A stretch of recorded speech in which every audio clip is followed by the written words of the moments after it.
Hello and welcome to our first breakfast special with Bill and Jody. This is our principal, Mr. William Egan, and our assistant principal, Miss Jody Lambert. I'll begin by introducing our first senior, Elliot Hall. Myself, I'm also a senior, Mitchell Russo. Nala Arcega, yet another senior. America Martinez, our freshman representative, and Matt Yolson, our final senior. And now I'll pass it over to Matt Yolson, who will begin our interview with Mr. Egan. Mr. Egan, what was your main reason for changing the block scheduling? Since first, I came from a school that had transitioned to a block schedule. I loved it personally. I saw a lot of benefits for students. The biggest thing we wanted to think about as we discussed it, myself, Mrs. Lambert, and the faculty, was whether or not it could be beneficial in the classroom for both students and teachers, and we could see more positive outcomes. We wanted to really see project-based learning happening in the classroom. In a traditional 44-minute class, it was hard to get into a project or a lab in a science class or something like that and see it to its completion. Now, in our 87-minute periods, you have an opportunity to really start a project and complete the project. There were a lot of other reasons that we thought it was beneficial as well, and Mrs. Lambert can chime in as well, but realistically, we want to treat you more like college students, and we want to prepare you for the world beyond Wamogo. When you move on to college or into life, you're not necessarily going to have the same thing every day. And I think back to my high school experience. I loved my education, but when I think back to my high school experience, one of the things I did not like was the example of having Mr. Egan every single day. You know, the opportunity to be able to have a little break from someone, I think, is a good, natural thing to have. And you could do your homework at your own time frame. I remember when I got to college and I was like, wow, I have a couple of days to get my homework done. I was like, this is great. I love it. And I wanted to bring that feel here. And it was something that we discussed as the two of us as the administrators here at the school, and then also with the teachers during faculty meetings. It was really a couple-year discussion amongst our staff to really transition to a block schedule. And we went on several visits to different schools, and it really turned the staff around. And their initial resistance was large. They were used to their schedule, and change is hard for anyone. And they were used to the same schedule over time. But once they went and visited other schools, they really turned a corner and really were looking forward to it. Now we're still transitioning, as you know, and depending on the class that you may have, you may see that you're definitely project-based, or you may see some teachers that are still trying to figure that piece out. But certainly it's something that we enjoy. And I'd love to hear from Mrs. Lambert and then you guys as well on your views. What do you think? One of the things that appealed to me about the block schedule is that in our former schedule, the rapid pace, if we had highly involved students, they might have 6 classes in a day, and then they had a sporting event or some other activity after school. And if you were struggling with any of that content, say you had a test or a quiz the next day, you might not have an opportunity to get any extra help before the next day, before that assessment, or before the demands of some homework that might not be clear to you. Because your classes only meet every other day in the block schedule, I think it's a great opportunity for kids that might need extra help to have several spots in their schedule where they can get help before that class meets again, whether it be for a test or an assignment or a homework of any sort. So that really felt like it took a lot of the pressure off of kids. I think in some cases kids were kind of giving up. If you went to a math class and you didn't understand the assignment, and then you had a quiz the next day, if you didn't have any time to get any extra help, you kind of went, oh well, and you struggled through that. And so I think that this particular schedule lends itself to kids getting more extra help. I think that's really important for kids to feel supported. That's great. How about you guys? What do you guys think? Period every day instead of just on every other day, however we did it. And it's nice because if a teacher doesn't have a free period that day, you can still go to them. Right. Sometimes last year you couldn't. It's interesting too with WIT, and we're still working that piece out because, as you know, WIT last year was 2 days a week, and the good news with what we had last year was that you could definitely see everybody any day you want because they were all free at the same time. It was a building-wide WIT. Now, because we have multiple lunch waves and we've built WIT into the lunch waves, it's kind of hit or miss. And the one thing we discussed was over 2 days, you probably have the opportunity to at least see all your teachers. Right. And I think it has worked out for the most part that way, but we've even talked about next year trying to schedule the say freshmen and sophomores in the first 2 lunches, and then the juniors and seniors in the next 2 lunches, so that ultimately, if you're in that kind of level class, you can definitely be free every day with your teacher. Right. At least that's what we're thinking now about how to try and make it even a little better. To improve the WIT. Yeah. But that was our goal, to try and get WIT every day. And that really came from our, if you remember, our sack lunches and things like that. People were talking about, students were talking about how they didn't have a chance to necessarily get help or enrichment in this building because we're kind of a school of commuters.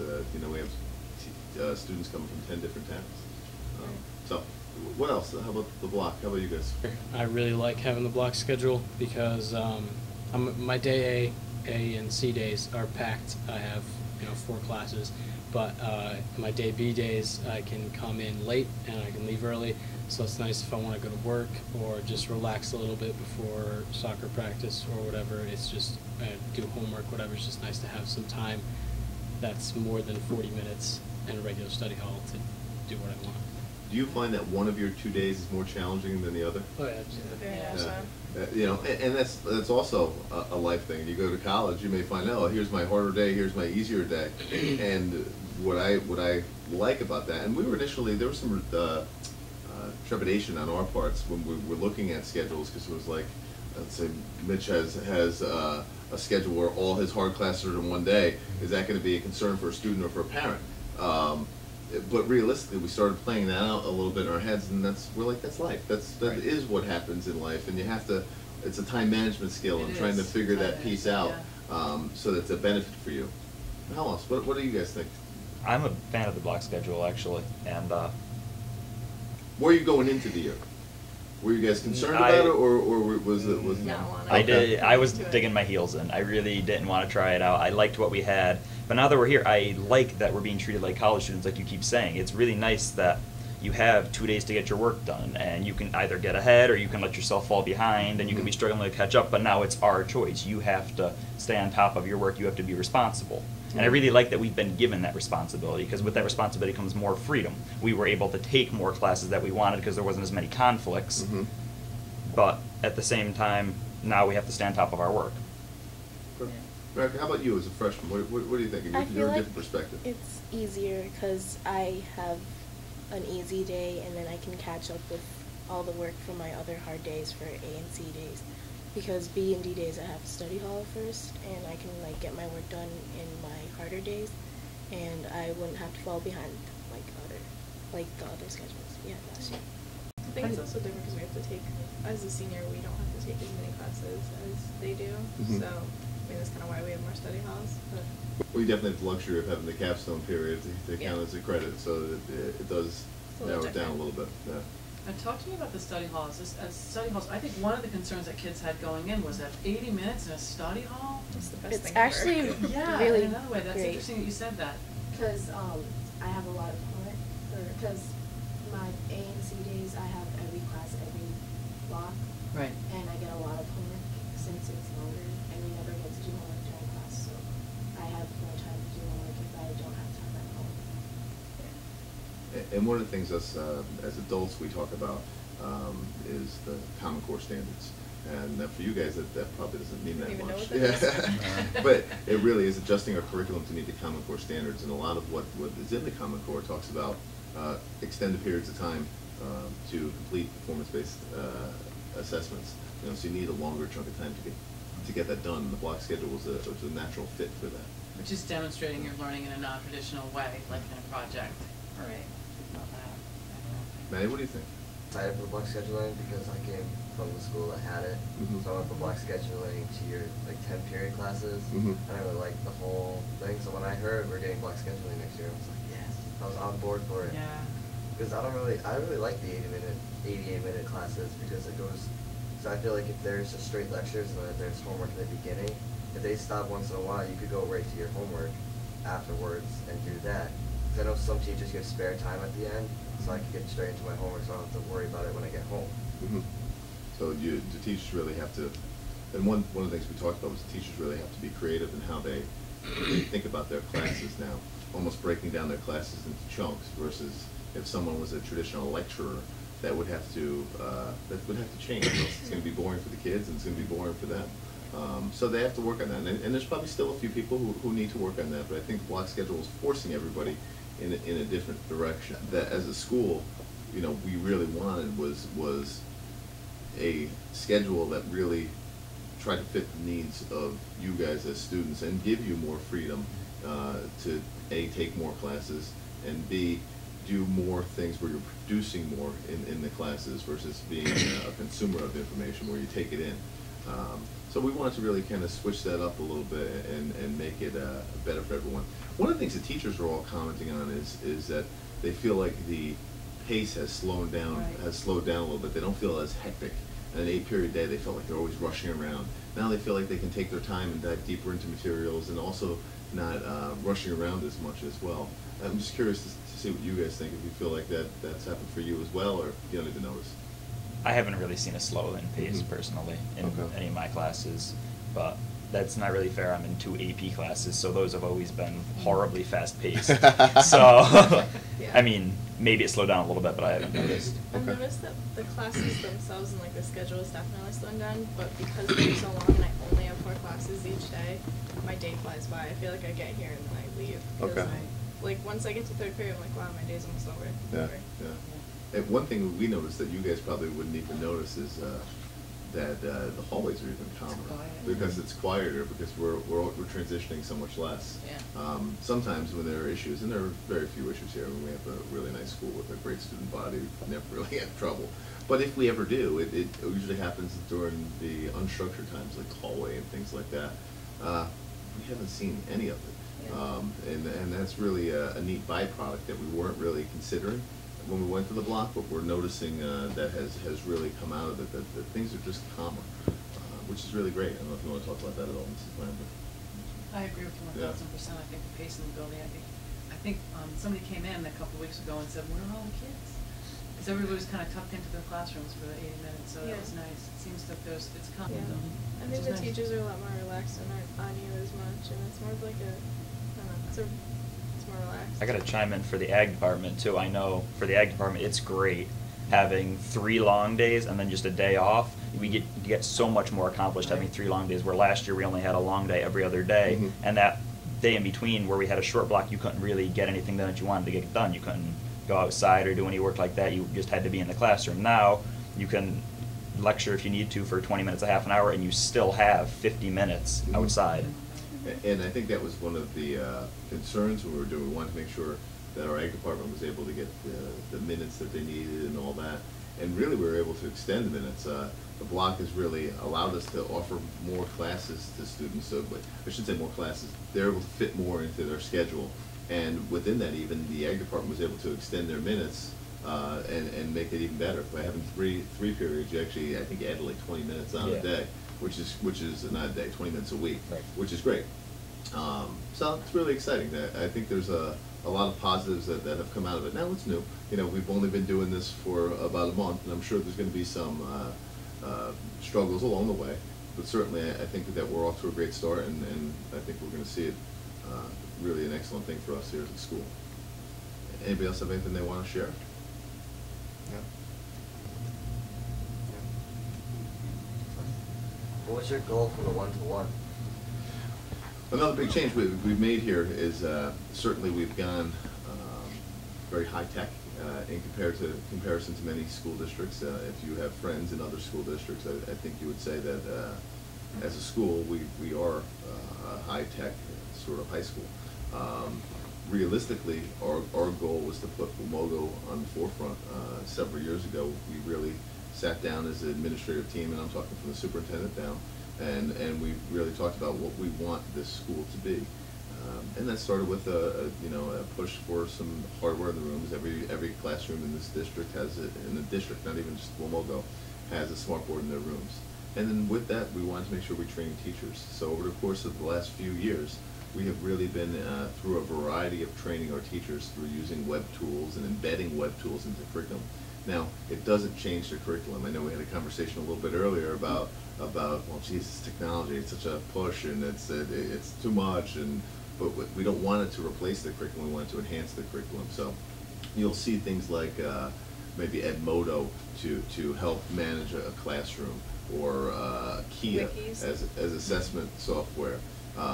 So ultimately, you should see things like that within your classrooms. And now we're just transitioning to our one-to-one experience, and that really came from certainly one of the things that I personally thought about it as an educator is I thought it would be great to have every student with a laptop for a variety of reasons, from an organizational standpoint to being able to do things within the classroom that maybe you could not do. And if you think about a traditional classroom, sometimes you're watching the teacher do something on the computer and be like, well, if we could all be on the computer, that may enhance the experience. Now we can do that. And really it started a couple of years ago. 9 of us went down to a school in New Jersey, and we went to Pascack Valley High School in New Jersey, and we saw a one-to-one experience. And for me, as an educator, I walked in to an Italian class, and there was a group of 4 students working together. And I was like, oh, that's great. And I asked them, I said, what are you doing? And they're like, well, we're kind of working together on a project, but we're also waiting for the people across the room to submit something that they need approval for from us before they can move on. So we're waiting for that. And I was like, that's awesome. And now we've become a Google Apps school where we can do some work like that as well. And we're in the beginning phases of that, but certainly in some of the young classes especially, we've seen it. Kids are working together on essays, on how to make an essay better, and we're all on the paper together and things like that. So we really transitioned to definitely a one-to-one school, and this week we're handing out the final pieces of that by giving netbooks to all kids who didn't have a device. And interestingly, with that, I would say this, and certainly I want your feedback on that.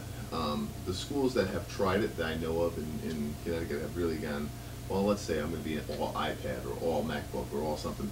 For us, we didn't want that. We wanted to be very, I don't know what the word I'm looking for is, but non-specific on our devices. We wanted to be able to get to the cloud, the internet, and be able to do work on internet platforms, but it didn't matter what device you use.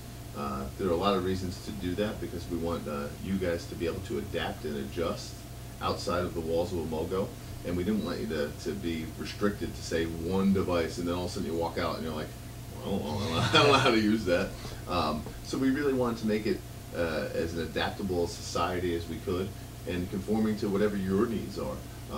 We did hear from the teachers last year that the phones were still somewhat of an issue, and in some cases the phones are great and they are serving as mini computers, but for some they're just still not quite strong enough. So we did set requirements of about 7 inches as a minimum, and that gives you like Kindle Fires and above that to be able to get to the internet and really do some work in the cloud. But those are really our only restrictions as a school. And one thing when we talk to colleagues at different schools, they're all starting to get on board now. If you look at some of the neighboring school districts, they're all becoming BYOD districts or going to bring in a device of some sort. But we didn't want to restrict or limit any device or any use that a teacher may have. And even within that, we're still allowing phones if a teacher says, hey, you could use your phones for this. I'm okay with that. I found that really relaxing. What's like, that? It's nice to be able to have your phone on your desk and use it and not be like, am I gonna get in trouble? It's become very relaxed, and it's nice because you actually get to use them, especially because most of Omogo has an iPhone for the most part. Yep. And one thing, and Ms. Lamb probably wants to comment on this too, but the one thing again is we wanted to transition this school, and we have talked about it constantly, giving more freedoms to students, and that they, again, it makes you assume a responsibility, but at the same token, the more freedom you have, we feel like that you guys always step up to the plate and do the right thing. But yeah, I know you want to probably comment on the phones. It's interesting that you say that about the phones, and I think a lot of kids use their phones to put their assignments in, and so Oh yeah. Mr. Egan and myself talked to the faculty, and they agreed that kids shouldn't, that we should take the onus off of, that it shouldn't be a problem to have your iPhone anymore. The world has phones out everywhere that you go, Exactly. so it stopped making any Teachers sense use that it when you in hit both the classes when you to do hit the stuff. schoolroom door, we were saying no, unplug. Here's a Yeah. piece of paper and a pencil. It didn't make any sense, and we couldn't rightly go to a one-to-one initiative and then ban phones. Yeah. That made no sense to me. Right. But just building off of what you were saying about the personalization of your device, we found that students were so already attached to specific, I have a Mac, I have an Acer, Yeah. they liked what they had, a lot of them already. So we didn't want to force a square peg into a round hole by saying, no, you have to use our device. And so I think giving kids the liberty to choose A, what they were already comfortable with, or B, take us up on our offer. Yesterday, And the day before, we distributed over 100 netbooks, and I'm eking out another 10 or 12 a day as kids come in. So I'm thinking it's going to be about 50-50, one-to-one initiative, kids that bring in and kids that use the netbooks. And the kids, by and large, so far, are really excited about the netbooks. They like them. They're user-friendly. They're going to do what they need them to do to access the cloud. So I'm really excited about it. I think that it's really unique what we're doing here. Because it's personalized, but we are asking that all kids by Tuesday, October 9th, have a device that teachers can make you or ask you to use in class. So I'm really excited about it. I think it's a great move in the right direction for us. And we wanted to make it reasonable as well by charging $50 if somebody needed to use a netbook. And we thought that was a reasonable usage fee for using a netbook. That at the end of the year we'll take it back, recondition them, and get them back to you. But realistically, they're yours to use, personalized. Make them your own. And then we also offer the flexibility that if somebody used one and they said, you know what, this was nice, but I want to be able to get my own, return it, and we'll make sure they get their money back as well. We really wanted to make it as flexible as possible for students, so that really they want to bring their own device, they're welcome to do that. But we don't want to limit that if they didn't have one. We wanted to make sure that everybody had the opportunity to use one. But I guess the overarching idea is that everybody have one. Yeah. So whatever you're comfortable with or whatever you can manage was the idea, to make it as easy as possible for people to have a device. Now, Mitch, we were talking earlier before the show started, and a little bit about, well, maybe certain subject areas lend themselves more to the use of technology, and I would probably agree that ultimately we're not out to mandate technology all the time in every class, but certainly to enhance the curriculum, enhance what we do in the classrooms. That really is the best spot. And I think you were talking about, well, certain subject areas you said. I was just scared in terms of like math and the physical sciences, like chemistry and physics. It would be really hard if they because I know some of them are moving to all the online testing. It would be really hard because online testing, all you can really do is the multiple choice and things like that. And you really need to show your work in the maths and the physical sciences to get the extra credit, because if you don't get the right answer, you could still get an 8 out of 10 on the problem if you did all the work right. Sure. And I think that's really important, because I know some classes I could not pass if I didn't get all the partial credit. Yeah. And we're not replacing, traditional pen and paper or anything like that. We're not saying, okay, you can't use a pen or paper anymore. Certainly our traditional education system is still in play, but we want it to be able to enhance whatever it is you do in your class. And there are specific applications for technology even in those classes. I know I'm thinking of one person in particular, they're using Edmodo as their learning management platform. They're putting all their reviews onto Edmodo and all their assignments and everything else as well. Classes are doing that. They put the notes on. Yep. So Yeah, that's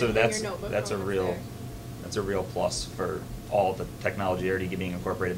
You miss a class, all the notes are online, all the assignments are online. You can access everything. When I think back to math in high school, I remember sitting in classes specifically and vividly, and sitting there going, I got this, I know this, and then I would go home and be like, what did I do? And I had no recollection of it. And I would sit there and say, I don't have this, I don't have this. And so it's great for me to be able to go home and look at those. It would be great for me to be able to go home and look at those notes if I had that opportunity and revisit.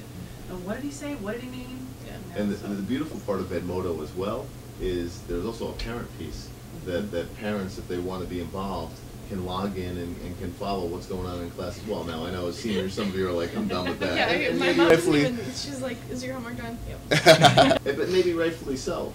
But I think of our younger students being a 7-12 school, that's a perfect way to stay involved, stay connected, and follow along with what students are doing, and you can get connected with the teacher that way too. If you have a question about something, you can make it go directly to them. So I think there's an applicable connection for technology in every area, but it's certainly not replacing pen and paper.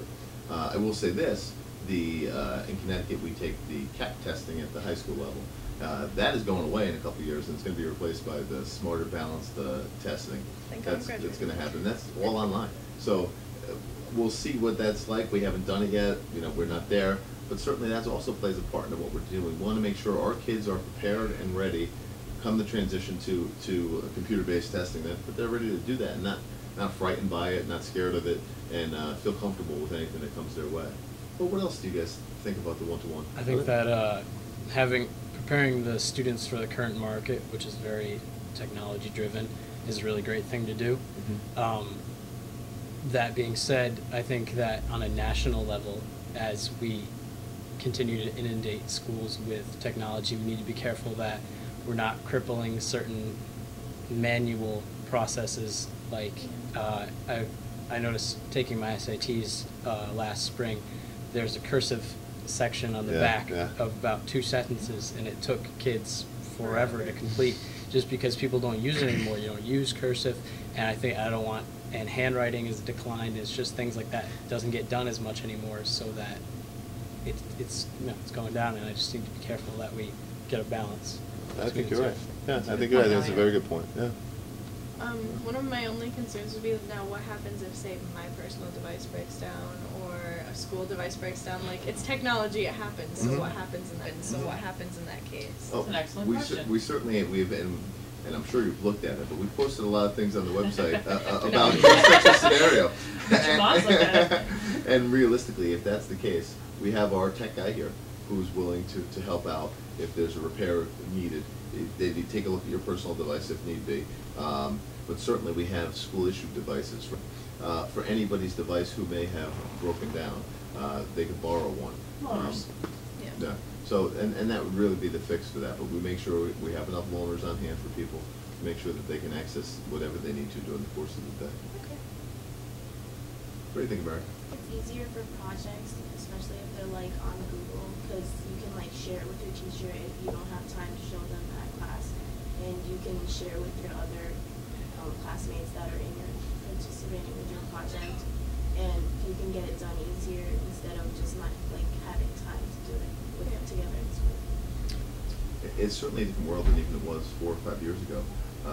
Realistically, the advent of Google and things like that makes it such a collaborative focus in schools now.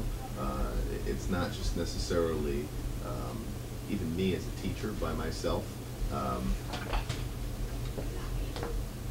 It's not just me as a teacher by myself. It really is a small world. When we've been collaborating with schools in Detroit and a lot of other places to come up with things like Mr. Ramp's class last year, I know he had him last year. He tried flipping his classes, meaning go home and watch a video at night, and then come on in, and we'll so basically you'll have the teaching at night portion, and then you come in and we'll have the classroom connection piece in class. So we've been really finding some experts all around the country that way, whereas 5 years ago you didn't have that. You had your school, your personal thing. If you knew a network outside of your school, it was still very close. You know, maybe it was the neighboring town and that was it. Now you can connect to educators around the world, and it's really, I want to say cool. It's really neat in the sense that the world has enlarged so much for education, for educators and education. But I think Elliot's point is very valid. You don't want to take away the basics of what you still need in life to be successful. How about you, Manny? What do you think? I think it's a lot better for me for having like the quizzes or anything writing online, because I feel like I always get complaints that my handwriting's bad, some of the stuff you can't read. Back to Elliot's point. Yeah. I agree with that. I feel like all that computer work is like messed with my handwriting, or I just feel like I could do a lot more on the computer than my handwriting, so they can understand what I'm trying to get to, like my point across, instead of trying to explain it all out in something that they can't really read. I think one of the things that the students talked about when we went to visit that school in New Jersey was just that. Is that even from an organizational standpoint, it's fantastic. Forget the tools that you can use in the classroom. The fact that one of the kids said, I'm slow. He goes, I can't keep things organized. He goes, this helps me. I have folders, I have everything neat, and I can separate everything by class, and it really is helpful for me from an organization standpoint. I was like, well, that's a really great point. He goes, and that doesn't even talk about the things that you can do inside the classroom. And there are different web tools that are wonderful for probably each subject area. But certainly we're trying to use some like Kia as an assessment tool school-wide. And you'll see things like Edmodo used in a variety of different classrooms now as well. It's nice to keep everyone on the same page, because as far as like you used to have problems of, well, my computer doesn't have this, and I don't have that, and I couldn't find the website, I couldn't do this. Well, if you're in class and you get it done, everything's on the same page. And realistically, it's really been a 4-year plan to get to this point. If you think about it, it started a couple of years ago when we said every teacher had to have their homework assignments posted online, all that. There were links to Sorry, assignments. I don't look at it, but they still do it in class. But realistically, it's really been a natural progression to get to the point where we're at now. And I do think that we're on the cutting edge, locally and really nationally on many levels. The fact that we're trying a unique approach to a one-to-one environment, I think is different, and I think it really has enhanced our school greatly and given you more freedoms as students as well. And again, like I said, there are always incidents that we deal with, but truthfully, we'd be dealing with those incidents anyway. We have a very good student population. They're responsible citizens, and they do well both in and out of the classroom. So it hasn't really been an issue for us. And in a broader way, I mean, our students have been so adaptable to both the block scheduling and to the one-to-one initiative, to their credit, and also our teachers have. I mean, even when we required that teachers just simply post assignments, they took it and ran with it. They were doing things within months that we had no idea even existed. They were pursuing technologies that helped you guys. In Back to America's years ago, when I was in the classroom, when we would have group assignments, I would tell kids to pick kids that they live near. Because our district is a little bit far-flung. You can have a friend that lives almost 25 miles away from you. Right. And so I used to tell kids, well, pick kids that you know you're going to be able to get together with. And that's not so much anymore. You can I mean, even in my own home, my daughter will Skype with a friend and talk about the history notes or the quiz coming up, and that's really cool. And that's where the skills maybe aren't necessarily lost, where you still have that face-to-face interaction if you really heighten the use of technology to that level. So, and I do think that the Google Docs are great to be able to shoot your teacher a question even, Exactly. or to have somebody review something for you, or to have everybody put pieces together into one spot. So the collaborative learning piece, I think, is just outstanding with the one-to-one initiative. But again, our teachers and kids have all risen to both of these initiatives in such an impressive way that you're all making us look good. I know I'm definitely just proud to say that I'm part of a school that's so on the cutting edge of all this technology, and anyone that, when I'm talking to all my friends from other schools and stuff, I can always bring up, oh yeah, we're one-to-one. Everyone in my school is going to have a computer, Yeah. and no one else can say that. Yeah, It's just yeah. a really cool thing to be able to say. Yeah. I still have friends that like talk about that their teachers use the whiteboard and the markers and stuff like that. Yeah. I'm like, I haven't seen a teacher use that in a long time. Yeah. I mean, it is unique, and it really speaks to the changes that have happened here as a school in the last few years, and how adaptable everyone's been. I think Mrs. Lambert talked to that point.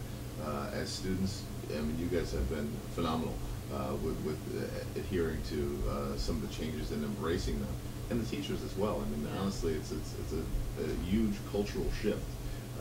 In 9th and 10th grade, we've seen a shift in our curriculum in math and science, and those are online-based classes. They're Moodle-based platforms where they're doing the work online, and they're very group-based, they're very project-based, and we're going to see that as we move on in math and science. And we're going to expand that to the upper grades as well.